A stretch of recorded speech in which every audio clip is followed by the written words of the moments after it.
নমস্কার বন্ধুরা, কেমন আছেন সবাই? কৃষ্ণার কথনিকাতে আপনাদের সকলকে স্বাগত জানাচ্ছি। আমি কৃষ্ণা। আজ আমি আপনাদের কাছে নিয়ে এসেছি চীন দেশের একটি প্রচলিত এবং বিখ্যাত রূপকথা।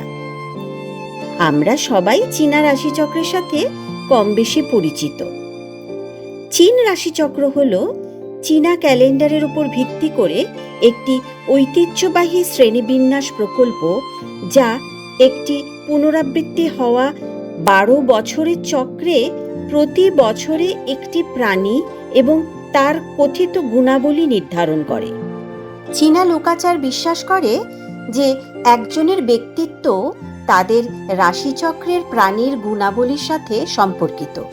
কিন্তু আপনি কি জানেন এই 12টি প্রাণী চীনের এই জোডিয়াক ক্যালেন্ডারে কিভাবে স্থান পেল?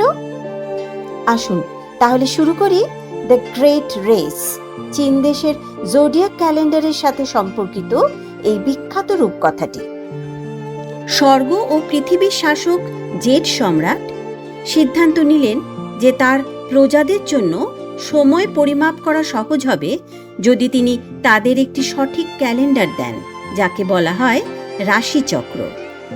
তিনি ঠিক করলেন প্রতিটি বছরকে 12টি প্রাণীর নামে নামকরণ করবেন এবং সব প্রাণীদের একটি দৌড় প্রতিযোগিতায় অংশ নিতে বললেন। তিনি নদীর তীরে তার প্রাসাদে পৌঁছানো প্রথম 12টি প্রাণীর নামে বছরগুলো নামকরণ করবেন স্থির করলেন। সে সময় বিড়াল ও ইঁদুর ছিল ঘনিষ্ঠ বন্ধু। জেড সম্রাটের ক্যালেন্ডারের অংশ হওয়া কতই না সম্মানের বিষয়। ইঁদুরটি বলল, আমরা একসাথে দৌড় প্রতিযোগিতায় অংশ নেব। কিন্তু যখন তারা দেখল দৌড় প্রতিযোগিতা কোথায় হবে, তারা আতঙ্কিত হয়ে পড়ল। তাদের একটি বিশাল চওড়া নদী পার হতে হবে, যা খুবই গভীর এবং দ্রুত বয়ে চলেছে, এবং তাদের কেউই সাঁতার জানত না। তবে তারা দুজনই চতুর ও বুদ্ধিমান ছিল। আমরা এমন কারো পিঠে চড়তে পারি যে সাঁতার জানে, বিড়ালটি মিউ মিউ করে বলল। তারা নদীর তীরে সারিবদ্ধ অন্য প্রাণীদের দিকে তাকালো। ষাঁড়টি বেশ শক্তিশালী দেখাচ্ছে, বিড়াল বলল, আর আমরা দুজনই এত ছোট এবং হালকা, হয়তো সে আমাদের বহন করতে আপত্তি করবে না। বিড়াল ও ইঁদুর বিনয়ের সাথে ষাঁড়কে অনুরোধ করল যেন সে তাদের একটু বহন করে নিয়ে যায়, আর ষাঁড় সদয় প্রকৃতি হওয়ায় রাজি হয়ে গেল। সঙ্গে সঙ্গে তারা তার প্রশস্ত পিঠে লাফিয়ে উঠে পড়ল। ষাঁড়টি বিড়াল ও ইঁদুরকে পিঠে নিয়ে ধীরে ধীরে নদীতে নামল এবং সাঁতার কাটা শুরু করল। শক্তিশালী ষাঁড় নদীর বিপজ্জনক স্রোতে একেবারেই বিচলিত হল না। যখন তারা নদীর অপর তীরের কাছাকাছি পৌঁছালো, তারা জেড সম্রাটকে তীরে অপেক্ষা করতে দেখল।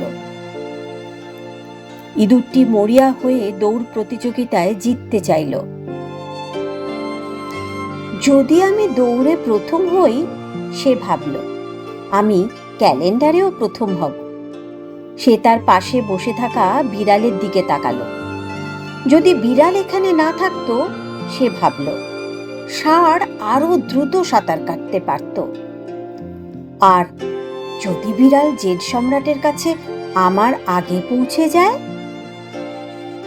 সে তার থাবা বাড়িয়ে তার বন্ধু বিড়ালটিকে নদীতে ঠেলে ফেলে দিল। বিড়ালটি ঘূর্ণায়মান জলে ভেসে গেল। এই কারণেই চীনা রাশিচক্রে কোনো বিড়াল নেই। যখন ষাঁড় নদীর তীরে পৌঁছল, সে জেড সম্রাটের দিকে ধীর গতিতে এগিয়ে যেতে শুরু করলো। সে বেশ অবাক হলো যখন ইঁদুরটি তার পিঠ থেকে লাফিয়ে নেমে সম্রাটের দিকে ছুটে গেল এবং ঠিক তার আগে পৌঁছে গেল। ইঁদুরটি জিতল। আর এই কারণেই যদিও বিড়াল ও ইঁদুর একসময় বন্ধু ছিল, আজ আর তারা বন্ধু নয়। বিড়ালরা ইঁদুরদের ঘৃণা করে এবং তাদের দেখলে মেরে ফেলার চেষ্টা করে। ষাঁড়টি দ্বিতীয় স্থান পাওয়া নিয়ে বিশেষ কিছু মনে করল না, কারণ সে রাজার সামনে তার শক্তি প্রদর্শন করতে পেরেছিল। তৃতীয় এলো বাঘ, যে শক্তিশালী স্রোতের বিরুদ্ধে তার সমস্ত গায়ের জোর দিয়ে সাঁতার কেটে তীরে এসে পৌঁছেছিল। এরপর এলো খরগোশ। সে পাথর থেকে পাথরে লাফিয়ে নদী পার হওয়ার চেষ্টা করেছিল। যখন আর কোনো পাথর ছিল না, সে ভাবল সে দৌড় হেরে গেছে এবং ভয়ে ছিল যে সে হয়তো ডুবে যাবে। হঠাৎ একটি বড় গাছের ডাল ভেসে এলো, আর খরগোশটি জীবন রক্ষার জন্য সেটিতে লাফ দিল এবং আশ্চর্য রকমভাবে দ্রুত নদীর তীরে ভেসে চলল। সময় মতো খরগোশ চতুর্থ স্থানে পৌঁছালো। জেড সম্রাট খুব অবাক হলেন যখন শক্তিশালী ড্রাগন পঞ্চম স্থানে এলো। আমি ভেবেছিলাম তুমি প্রথম হবে, তিনি বললেন, কারণ তুমি তো উড়তে পারো। আসলে, ড্রাগন বলল, আমায় থেমে কিছু দরিদ্র কৃষকের ফসলের জন্য বৃষ্টি পাঠাতে হয়েছিল, যাদের ফসল খরায় নষ্ট হয়ে যাচ্ছিল। তারপর আমি একটি ছোট্ট খরগোশকে একটি গাছের ভাঙা ডালে আঁকড়ে ধরে ভেসে যেতে দেখলাম। তাই আমি ধীরে ধীরে বায়ু প্রবাহিত করে গাছের ডালটিকে নিরাপদে নদীর তীরে পাঠিয়ে দিলাম। জেড সম্রাট ড্রাগনের দয়া দেখে মুগ্ধ হলেন। তারপর তিনি ঘোড়াকে তাদের দিকে ছুটে আসতে দেখলেন। সবাই ভাবছিল ঘোড়া ষষ্ঠ স্থানে থাকবে, কিন্তু ঠিক যখন সে ধীরে ধীরে চলতে শুরু করলো, তখন একটি সাপ, যে ঘোড়ার খুরে লুকিয়েছিল, নিজেকে কুণ্ডলীমুক্ত করে ঘোড়ার খুর থেকে বেরিয়ে এসে জেড সম্রাটের দিকে বিদ্যুৎ বেগে চলে গেল। ঘোড়া এতটাই অবাক হলো যে সে পিছনে লাফ দিল। তাই সাপ ষষ্ঠ স্থান নিল এবং ঘোড়াকে সপ্তম স্থান নিয়ে সন্তুষ্ট থাকতে হলো। পরবর্তী তিনটি প্রাণী একসাথে এলো। তারা ছিল মোরগ, বানর এবং ছাগল। তারা নদী পার হতে একসাথে কাজ করেছিল। মোরগ একটি র্যাফট পেয়েছিল। ছাগল আগাছার মধ্য দিয়ে নদীর পথ পরিষ্কার করেছিল এবং বানর র্যাফটটিকে নদী পার করতে সক্ষম হয়েছিল। জেড সম্রাট এমন অসাধারণ টিমওয়ার্ক শুনে খুবই খুশি হলেন। তিনি ছাগলকে অষ্টম, বানরকে নবম এবং মোরগকে দশম ঘোষণা করলেন। একাদশ স্থানে ছিল কুকুর। তোমার দেরি হলো কেন? জেড সম্রাট জিজ্ঞাসা করলেন। সবাই জানে তুমি খুব ভালো সাঁতারু।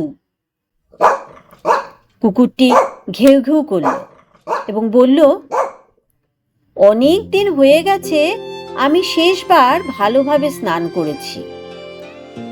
জল এত ঠান্ডা এবং পরিষ্কার ছিল যে আমি নদী পার হওয়ার আগে ছিটিয়ে নেবার লোভ সামলাতে পারিনি।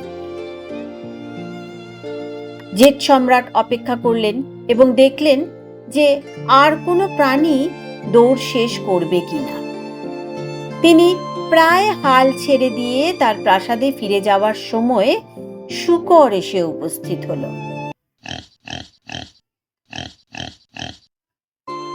আমি ভীষণ দুঃখিত, আমি দেরি করে ফেলেছি, শূকর বলল। কিন্তু আমি সকালে কিছু খাবার খেতে থেমেছিলাম, তারপর দুপুরের খাবার, তারপর বিকেলের খাবার, তারপর চা, তারপর আমি এতটাই ঘুমন্ত বোধ করছিলাম যে আমি একটু বিশ্রাম নিতে থেমেছিলাম। রাতের খাবারে কি আছে? তাই শূকর ঠিক সময়ে এসে চীনা রাশির দ্বাদশ প্রাণী হলো। বেড়ালটি অনেক কষ্টে শক্তিশালী স্রোতের বিরুদ্ধে তীব্রভাবে লড়াই করে অবশেষে এসে পৌঁছিয়ে জোডাইক ক্যালেন্ডারের কোনো স্থান পেল না, কারণ 12টি স্থান পূর্ণ হয়ে গিয়েছিল। এভাবেই চীনা রাশির 12টি প্রাণী বেছে নেওয়া হয়েছিল।